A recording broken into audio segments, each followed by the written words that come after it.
স্বাধীনতা বিরোধীরা ভোট করবে, ঠিক কিনা? আমাদের দেশ আজকে বিভাগে বিভক্ত হয়ে গেছে। যারা কেয়ারের নামে ভোট বাঞ্চাল করতে চান, এই কেয়ারের মানুষ কেয়ার থাকলে এদেশের মানুষ ফিরে না যাবে। আপনি ভোট দেবেন এখানে আজ নির্বাচিত হবে বাংলাদেশে, এটা হতে পারে না।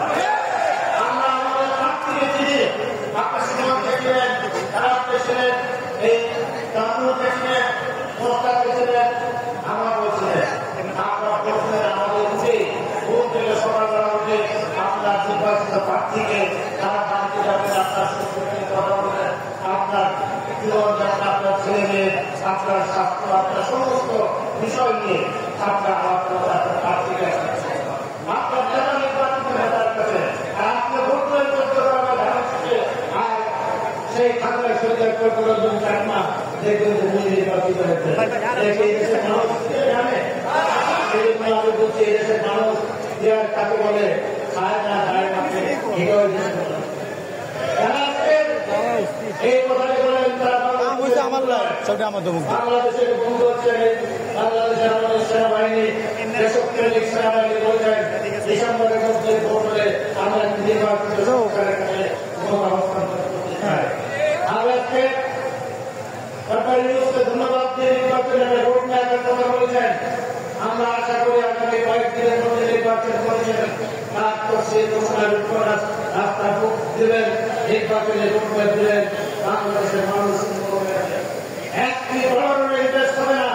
এখানে জীবন করার সেই কর্মী আছে না, যদি নির্বাচিত সরকার না, নির্বাচিত সরকার ছাড়া দেশের সুশাসন আসবে না, দেশের উন্নয়ন হবে না, দেশের কলকারখানা হবে না, আজকে সামাজিক উন্নয়ন হবে না, আজকে মত সৃষ্টি নামে একসাথে যোগ করবে, যে কোনো লোকের ঘর বাড়ি ভেঙে বলছে, যে কোনো মানুষকে হত্যা করছে,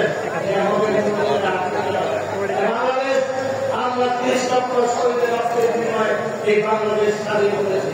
তবে যারা এই কথাটি বলেন, যারা এই কথা বলে নির্বাচনে বাঞ্চাল করতে চান, যারা সেনাবাহিনীর বিরুদ্ধে কথা বলে, তাদের মুখে লাগাম করা উচিত। এই সেনাবাহিনী মুক্তিযুদ্ধের সেনাবাহিনী, এই সেনাবাহিনী তাই আমরা আমাদের প্রিয় শহীদ প্রেসিডেন্ট জার্মান মুক্তিযুদ্ধের ঘোষণা দিয়েছেন। এই মুক্তি সেনাবাহিনীরা তার দেখে দেখে পাকিস্তান সেনাবাহিনীর অন্যান্য কর্মকর্তারাও মুক্তিযুদ্ধ অংশগ্রহণ করেছেন। সকল সেক্টর কমান্ডাররা সেনাবাহিনীর অতএব এই সেনাবাহিনী মুক্তিযুদ্ধের মধ্যে দিয়ে আসছেন। এই সেনাবাহিনী ইচ্ছা করলে 90-95% মধ্যে ক্ষমতা নিতে পারতেন। এটা খুবই সার্বজনীন বলেছেন, সেনাবাহিনী আমার সাথে আছে, আমি 90 দিনের মধ্যে একটি নির্বাচন করে দেবেন, একটা ঐতিহাসিক নির্বাচন করে দিয়েছিলেন বাংলাদেশের ইতিহাসে। এটা খুবই সার্বজনীন ছিলেন।